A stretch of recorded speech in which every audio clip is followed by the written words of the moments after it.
Welcome to the February episode of Amiga Ireland. I'm Irla. I'm Rob. And I'm Luke.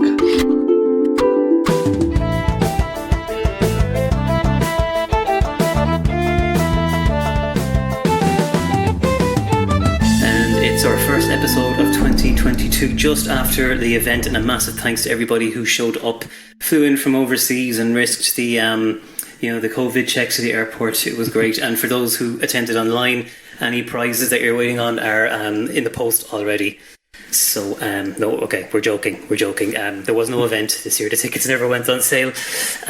We had come up with a way to work around the 8 p.m. curfew using hotel residency, but as we got closer and we were talking to the hotel, there was a bit of uncertainty creeping in there again. So it was just decided the safest thing is not to go ahead with it. But a massive thanks to everybody who helped putting it together. This year, an awful lot of work went in behind the scenes. I'm going to give myself a break next year and just attend, and help out wherever needed. But I'm going to let others take the lead for 2023. So I'm looking forward to seeing you all in January 2023. Now, highlights for this month. Amiga OS 3.2.1 has been released.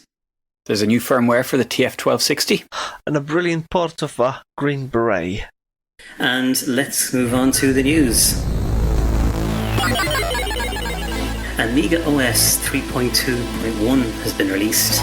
The announcement was made on Hyperion Entertainment's website. Quite a few highlights to this release, including fixes to almost every single gadget in Amiga class, changes to the clipboard, new icon edit with support for colourful icons like glow icons, and there's also been changes and improvements to text edit, show config, RAM disk behaviour, and there's a nice little nifty feature that has been either added or fixed where you can drop files on the console that will now activate the console window. So some nice stuff there and more that you can check out on the website.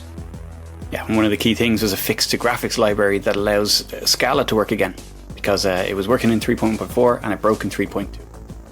The Sensible World of Soccer World Cup is returning after, because of the whole COVID thing. It hasn't been happening for the last couple of years. But so it's at the end of July in Barcelona in Spain. We're going to have a couple of days of basically a tournament with representatives from all around the world getting together.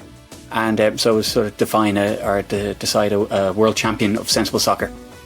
Apollo team has just released Apollo Core update for their vampire cards for Amiga 600, 500 and 1200. This is a version 2.15 release candidate. There are a lot of bug fixes, a lot of things that got improved, so if you've got a version 2 vampire card, it's a good thing to update. And a new joystick is on the way called Unithor, and this one is coming from Poland. Now, if you go to unijoy.com, that's uni-joy, you can get a look. There's a really nice image of it there, and it'll give you a look. Now, I can see that there are USB and DB9 connections, so you'll be able to use it on your, on your PC or whatever as well, it looks like. And just looking at one of the features here, they've actually decided not to go with those little rubber suction cups at the bottom, because even if you have good suction cups, they're and over time they deteriorate, which is a fair point. I mean, how many joysticks do we have with these, suction cups that don't really do anything, and the joystick just kind of sits at an awkward angle with these things that don't work? So they've gone for an alternative solution, and you can check that out on uni-joy.com. Looks good. Yeah, and one of the key features it has is a rumble feature. So a game can trigger the whole joystick to shake, which is a first for the Amiga.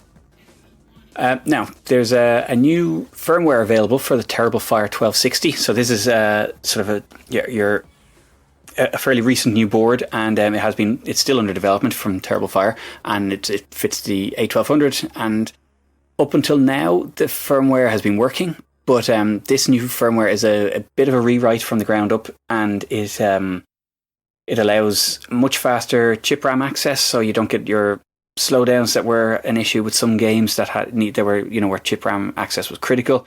Fixes issues with mediators, and improves the IDE speed on both on the motherboard and on the built-in IDE on the board, on the Terrible Fire board itself. So it's a very worthwhile update. It is termed an alpha, so there might be problems with it that we haven't yet discovered, but either get it's well worth getting the update. It's fantastic, and I've been using it here no problem now for a little while. Well, as a proud new owner of a TF1260, I'll have to take a look at that. Thanks to Luke. Yeah, nice. Anytime.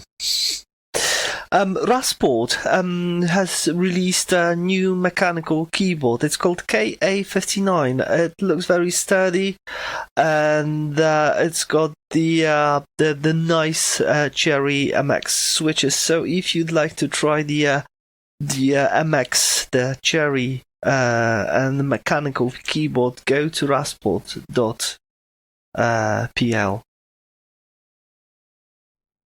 AmigaNews.de has an article from Trevor Dickinson, and it's a report on the progress of the Tabor.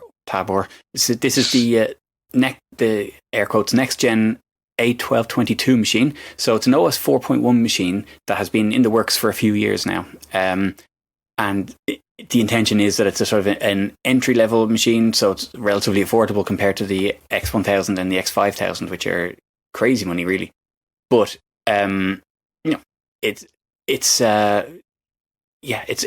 looking like a lovely machine. We've seen it demonstrated at a few shows over the last few years, but it just hasn't had the light of day for various reasons, or hasn't seen the light of day. So it must have been 3 years ago now. We had it at Amiga Ireland, and it was it was playing Tower 57 fine, other than there was no audio. But since then, components have gone out of production, and so it needed to be reworked. And then, of course, semiconductor shortages and COVID and all sorts of factors acting against it. But there's a progress update there as well as updates on software into things. It's definitely an interesting read.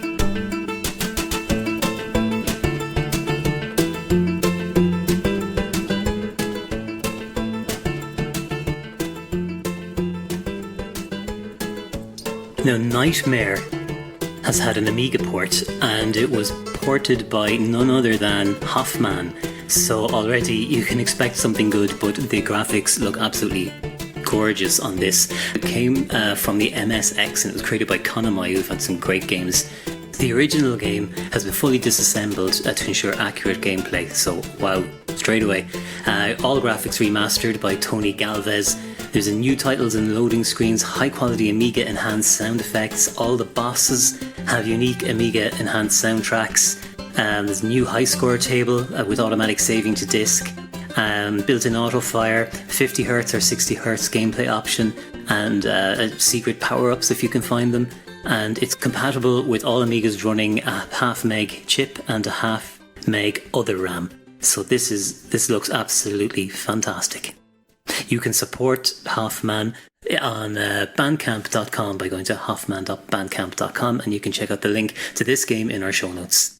Yeah, I've been watching a few people streaming this recently, and it looks absolutely brilliant. And it like gameplay and everything is you know what you expect, sort of arcade quality from an arcade quality Japanese game originally, I suppose. And the MSX was very good for those kind of games. Now, Attack of the Petsky Robots has been, it's been doing the rounds in the 8-bit circuit. So there have been ports for various, the C64, the Atari 8-bits, and a few other machines now. And recently we've had a release on the Amiga. Now this, it has the remastered graphics, if you like, and it's been polished up for Amiga use. But it looks to be a great game. I haven't played it myself, but it's definitely worth giving a go by the looks of things. And here's another port from the this time from the arcade machines, a Green Beret. Great platformer from 1985, and it's been ported to Amiga. The graphics been improved, the playability. It supports also additional buttons if you've got like a CD32 controller. The game is based on the Arox Scorpion engine, and the playability is really, really high. So do have a look, and I'm sure you will enjoy it. I remember the version of this game from 64 and then from the Atari. It was really, really difficult. I'm hoping that the Amiga version is a bit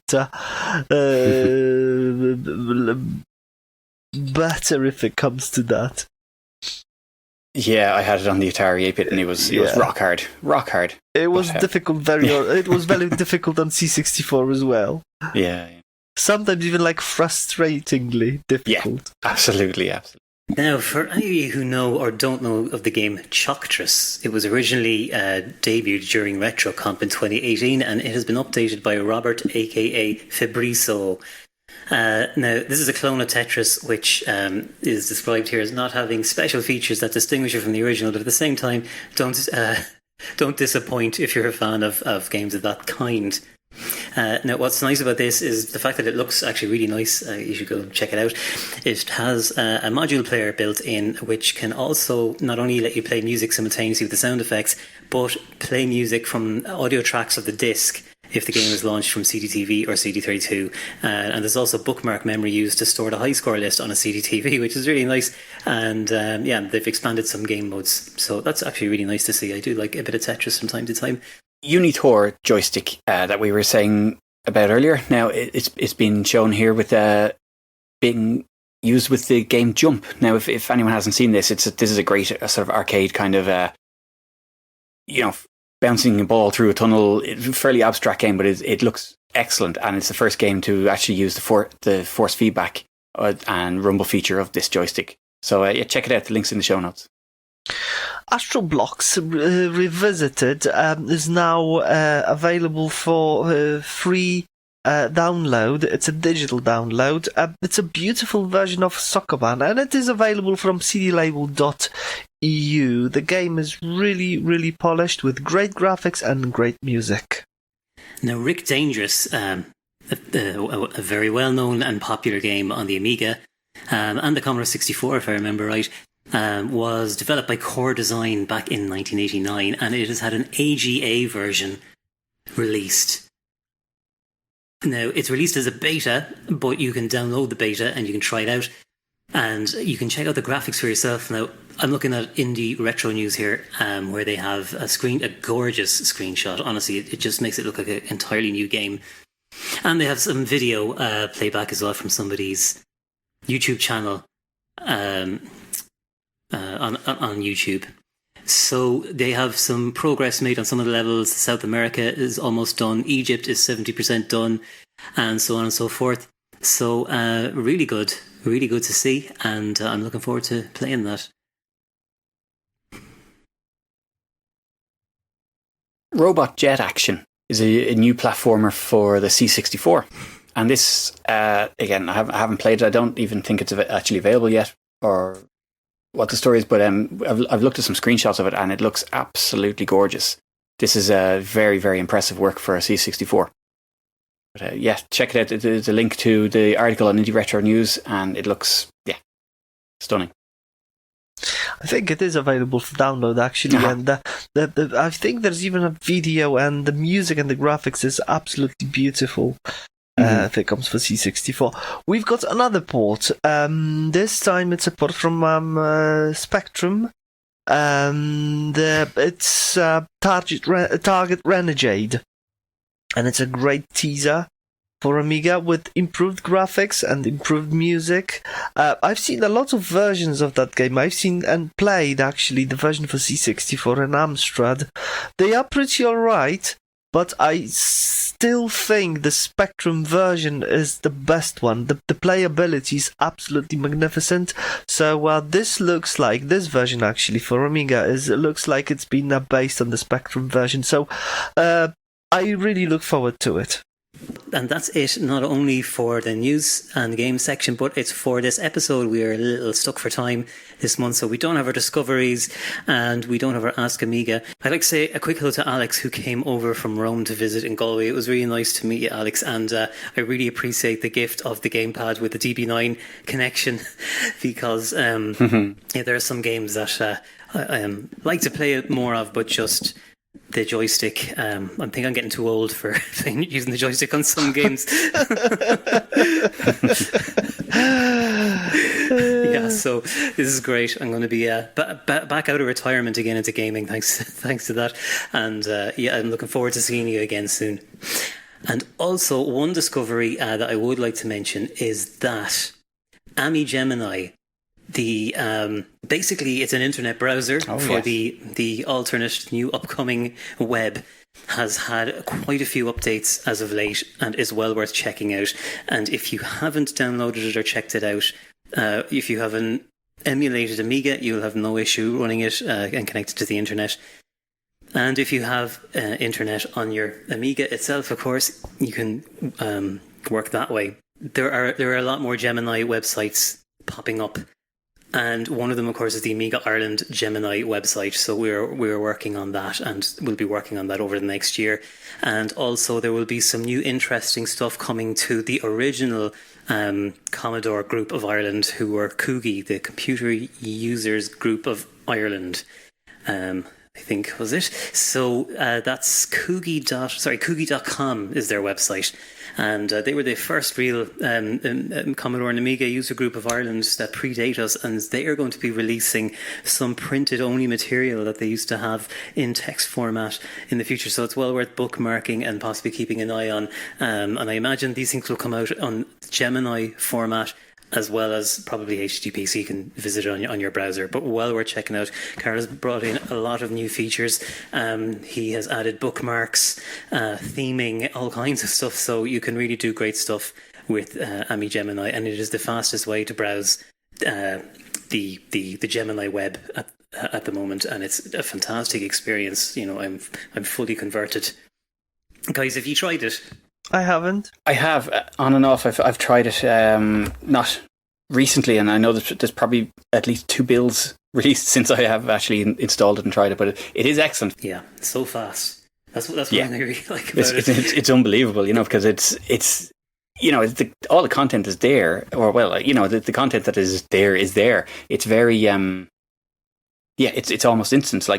It's like searching through Amiga guide documents. Essentially, it's kind of the closest thing I can describe to it, you know. yeah, it's fantastic. And actually, you know, there are some great things that you can do. Like there's a site called Simply Translate for Gemini, and basically it's a very low frills, fast loading front end that lets you do translations that it will forward to Google search and return back to you. So even though you've got a very minimalistic interface, you can do some really powerful stuff with it.